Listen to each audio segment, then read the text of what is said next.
You're watching PowerNation. Well guys, today we're back on our 69 GTO Project Henchman, and we're getting pretty close to the finish line. But as you all know, this last piece, well, this is where all the work comes in. Yeah, we still got a couple things to clean up, a few details to iron out, but it won't be long now till that old GTO is back on the road.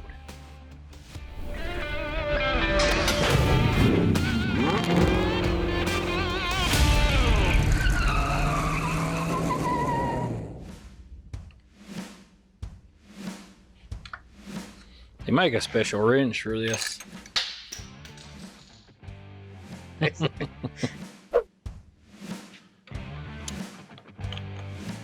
this again. Yeah. Fixed it.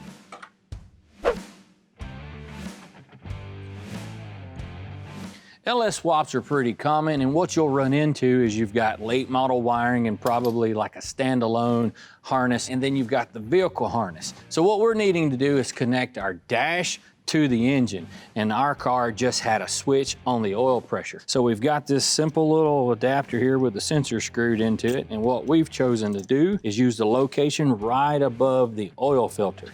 Now it's super simple, but if you're running a set of headers, sometimes you can run into interference problem.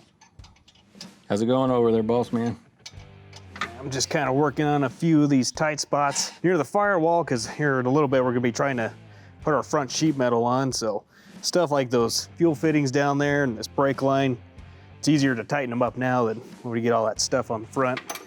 We also had to swap out our brake hose because we didn't realize it when we put it on. This thing was probably, 14 inches or so.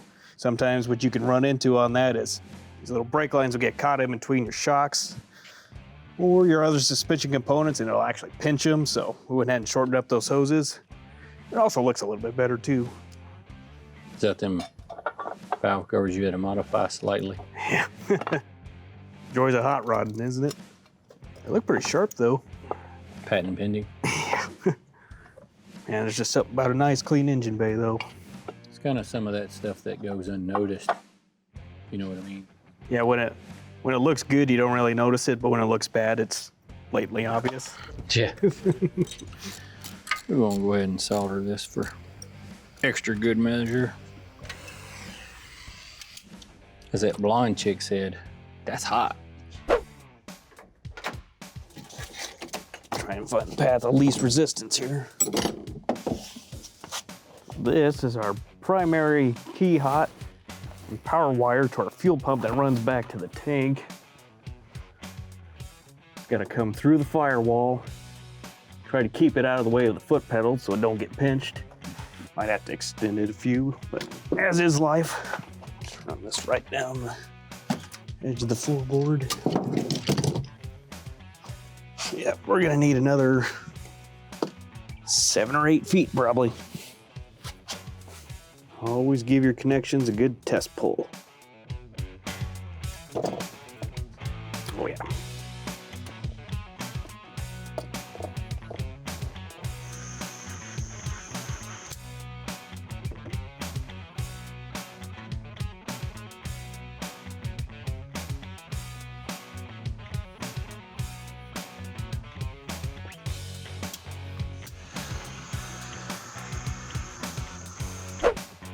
Can go a couple different directions when you're running a fuel pump wire back to your tank.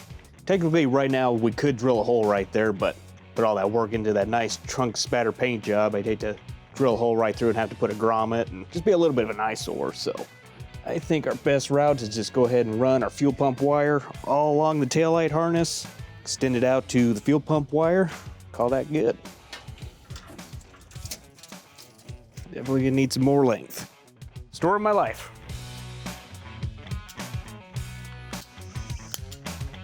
Now, this is a little technique that I learned working in a few hot rod shops. Some people like to apply the torch directly to the solder, but I think it makes a little bit more of a solid connection if you kind of preheat your crimp, let the solder just melt down into it, and it'll kind of get down to the nooks and crannies a little bit better.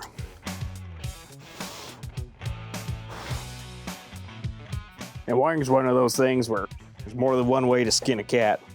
Everybody's got their own system that works for them. As long as you don't see any of that blue smoke, you do you, Scotty P. Yeah, I like to put a little bit of electrical tape anywhere I got these little clips here, just to keep that wire from getting pinched.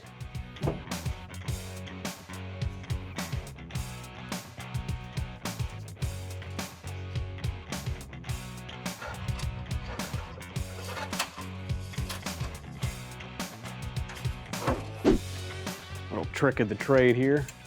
Can use this wire clothes hanger to see if I can feed that wire to the top of the tank.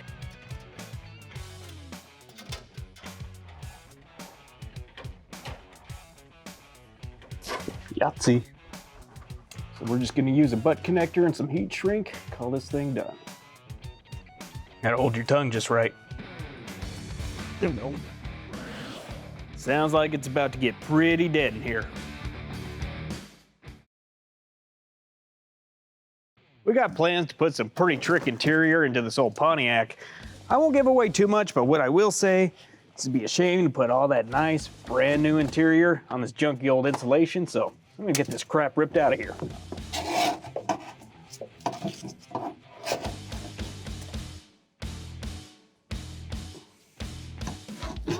Sometimes you can find treasures underneath this stuff. Loose change, build sheets, love letters, all kinds of stuff.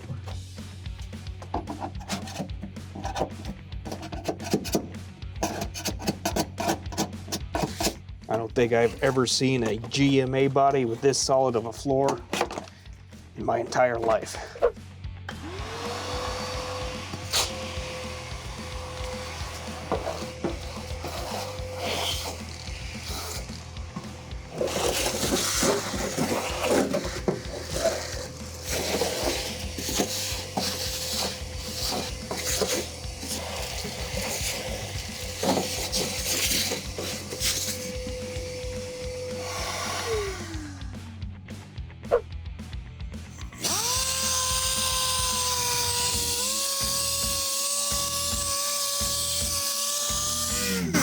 Whoops. Just gonna apply some of this rust treatment here. This comes in many different forms. You can spray it on, you can apply it like I am with an applicator, but no one will be none the wiser for another 60 years. Stuff is designed to basically convert kind of that brownish, reddish rustiness to almost like a flat black. That seals it out and seals out the oxidation. Stuff they come up with these days. That should do it. We'll let that sit for a few hours. Once it's fully cured, we can slap on our new sound deadening. Now what we're gonna be installing is more of a OE style kit that we got from the guys at Summit Racing. Now it's pre-cut, pre-formed, pretty easy to put in, but there are a few things you need to do when you're putting this stuff in.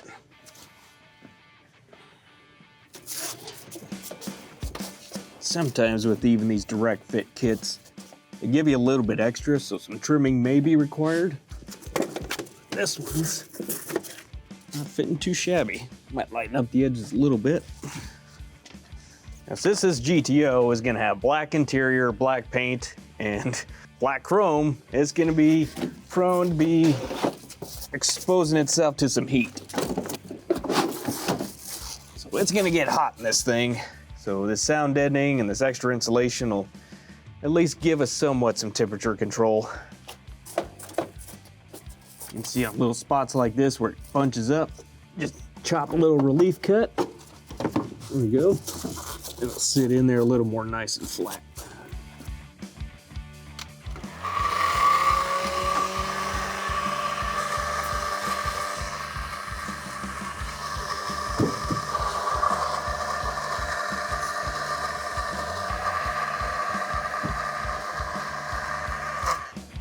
Now you don't need to get this hotter than 6 kinds of hell. Basically, you just want to get it warm enough to loosen up the adhesive underneath. It'll also give it a little bit of flexibility so it sits in there nice and tight. Eventually over time, as the car goes down the road, it's going to heat up, expand, cool down over and over and over. And eventually it'll settle into its foundation. You don't have to worry about it again.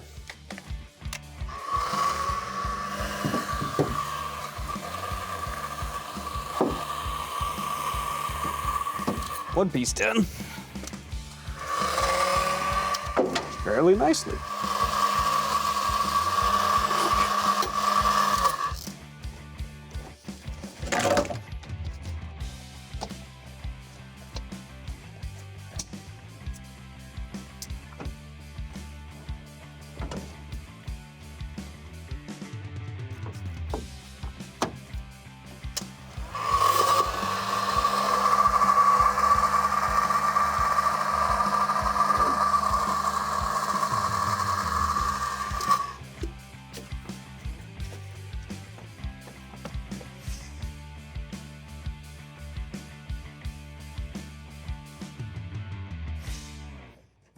Shoot, for no more than a couple hours worth of work, say we got some pretty serious protection against heat and elements and all kinds of stuff.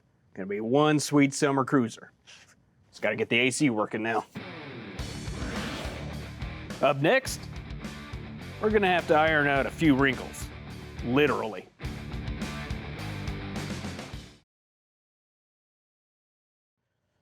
When it comes to restoring a project, it truly is the little details that can make all the difference in the world. Now, in the case of the package tray on our old GTO here, this thing's actually not in too bad a shape. And initially, we threw around the idea of just like buying a brand new one, stuffing it in there and calling it good. But turns out, these things are a little hard to come by. So our next best option is to go ahead and see if we can refurbish this old one. But luckily, to fix this thing, it's not gonna take a whole lot of time or materials, and it's gonna look pretty sharp when we're done.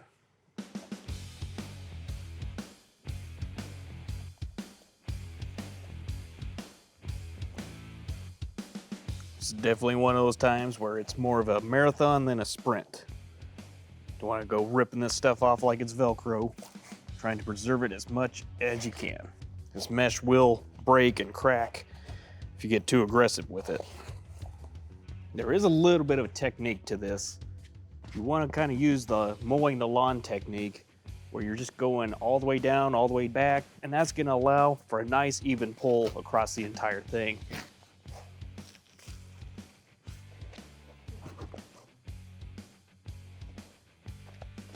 All right, we got our layers peeled back here. So the next step is we're gonna saturate this entire thing, which I know sounds counterintuitive because water damage is what got us in here in the first place, but that's what you have to do to reform this corrugated surface. So I'm gonna dump a little bit of water on it, get it completely soaked, and then we'll set something heavy and flat on it to reshape it.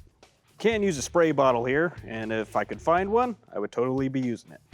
Now the idea here is to let this water soak in to the corrugated surface, and it's gonna soften it up, making it much, much easier to reshape and reform. Yep, that's working nice. You can see this kind of has like a little pop can effect to it, so I'm just gonna keep saturating it until that goes away and sits a little flatter. If I had a horse trough, I'd just dunk it in there, let it soak for a few minutes, but this will work too. All right, I got this thing just about fully saturated. Got a big piece of cork board over there that I'm gonna set on this thing. It's gonna do a couple things. It's gonna help bring it out and flatten it out. Just gonna set this cork board right on the seam of our panel here. Nice and flat. Throw these weights on here. Just give us a little bit more extra insurance. Should look pretty sweet when it's done. Well, it's been a few hours. Looks like our package tray's nice and dry. About as flat as a pancake too. Now, before I take this cork board off, I want to go ahead and see what we can do about ironing out a few of these bubbles on our mesh. And to do that, you're just going to need a good old standard old household iron. Now, I've got this set on kind of a medium-low heat because we don't want to get this too hot. You can actually melt the kind of rubbery plastic material that this is made out of. So keep it moving. Don't stay in one spot too long. Just take it nice and easy, nice and smooth all the way across. And you'll know when you're kind of at the correct operating temperature when you can glide your iron across and immediately touch it with your hand. Should be warm enough to where it's moving the material, but not too hot to where it's burning your hand. Just gonna keep working from the center out to get all your wrinkles out. Did not wake up this morning thinking I was gonna be ironing out a 60-year-old package tray on a 69 GTO. Just never know what the workday's gonna bring you.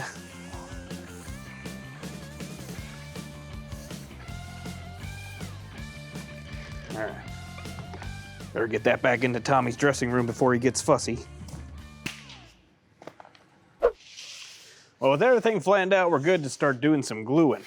Now this is a pretty easy setup. All you gotta do is get you some rattle can glue. And what you wanna do is spray this stuff on nice and thin, like not get too crazy with it because it will bleed through on the other side of the mesh. We're gonna let that flash for a few minutes. You get to pressing it on.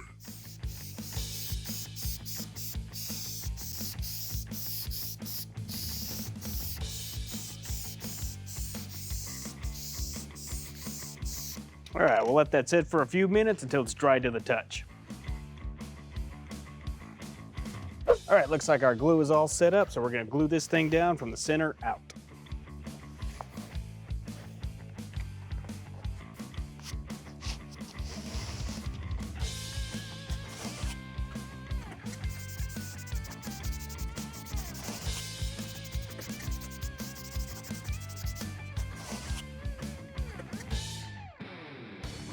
Coming up, we customize our tattered tail lights to look new. Yes.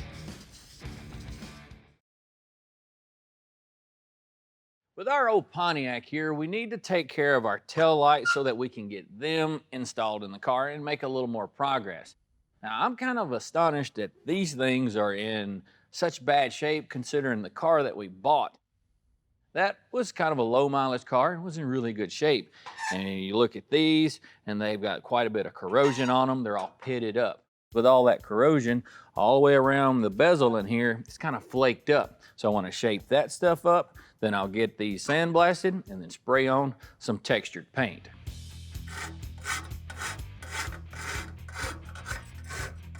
We're not really trying to take off a lot of material here. Just crisping up that line. We could have had these refurbished, but I mean the time and effort that the plater would have to go through to work their magic onto this piece would be very expensive, be really time consuming. So when I seen these first time, I told myself I can do something different and actually save a little money. No lie, these refurbished could cost $1,000, $2,000 because they're in kind of rough shape. What we're doing is a little bit of time and some paint. Probably have all said and done $100 in these tops. That's how to do it. Now we just need to blast them. Man, that's a lot of debris.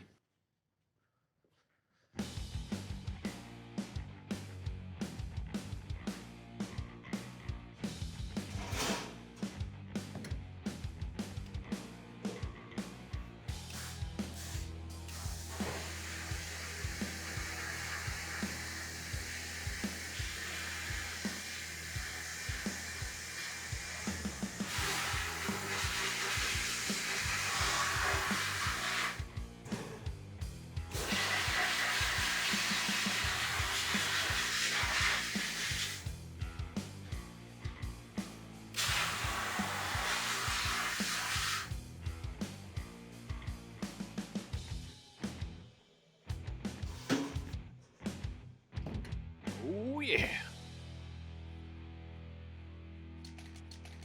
Taking a look at this bezel, that sandblaster did exactly what we needed it to do. It kind of opened up a lot of those blisters in there. Now our solution to the ugliness on this thing is going to be applying some wrinkled paint. What's great about this is it will give this entire finish that wrinkled look, burying all those little bitty imperfections. Now whenever you're applying this stuff, they suggest you to paint it in a few different directions. Now, normally you would go across this way oftentimes, but since we have to go in those multiple patterns, this is just the first one that I started with.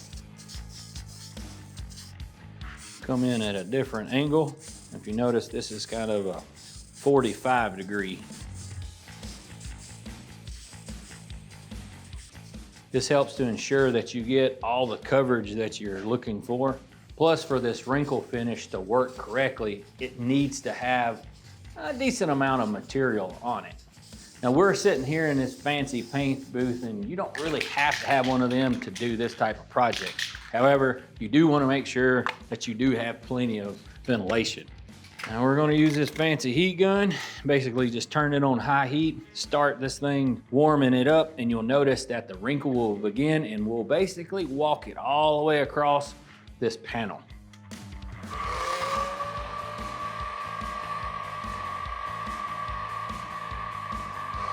Yeah, it's already starting to wrinkle over here. This material gives it kind of a unique look. And is it correct for this car? No, we know that. But it's kind of one of those specialized coatings, kind of like the Mopars had back in the day. This is kind of like that. It doesn't, when you touch this stuff, it doesn't feel like smooth, shiny, but it gives it kind of a cool effect.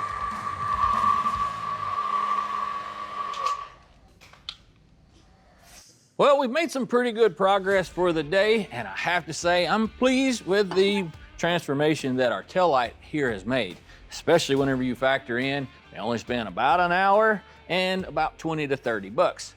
That's pretty good. You'll notice our list back here is dramatically smaller than what we started with, and our course of action of actually working on this, well, it was just kind of, we'll pick and choose of what we wanted to do. We still got a lot more to go, but I'm done for the day.